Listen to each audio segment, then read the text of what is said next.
Още преди много години един от менторите ми ме научи на нещо, което промени живота ми завинаги.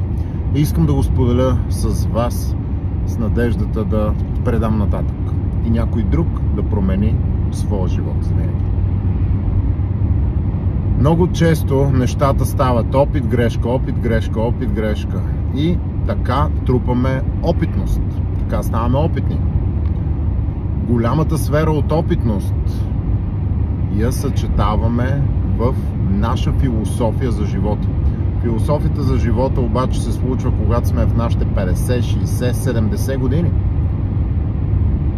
Какво ще стане, ако направим обратното? И това е нещото, благодарение на което промених живота си. Това е нещо, на което моят ментор още преди много години ме научи. Той каза: Юли, виж кои са хората, които вече са постигнали това, което мечтаеш, това, което желаеш. И виж каква е тяхната философия. Нека философията не бъде крайната точка на живота от твоите проби, от твоите грешки, от твоята опитност, а нека бъде основата, върху която да градиш. Защото философията е основата, от философията идват нашите мисли, от нашите мисли идват нашите чувства, от нашите чувства идват нашите действия, от нашите действия идват нашите навици, от нашите навици идват нашите резултати и нашия живот.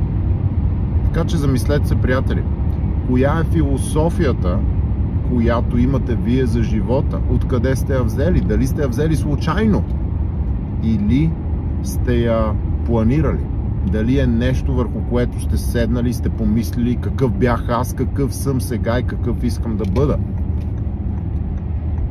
Още тук и сега може да сътворите човека, който винаги сте мечтали да бъдете. Но започнете отзад напред. Започнете от философията. Вижте кои са вече хората, които са постигнали това, което вие искате да постигнете.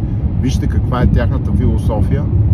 Оттам ще видите как вашите мисли ще започнат да текат в коритата, издълбани от тази философия. И оттам ще дойдат вашите чувства, които са основата на нашите действия.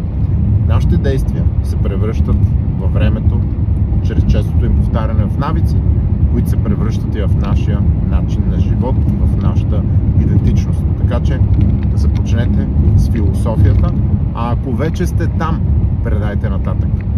Нека предадем нататък, нека споделим с по-младите, с по-неопитните, с хората, които тепърва започват нещата, до които ние сме достигнали. Споделете това видео. Нека колкото се може повече хора започнат по правилния за тях начин. Обичам ви, благодаря ви, до нови срещи!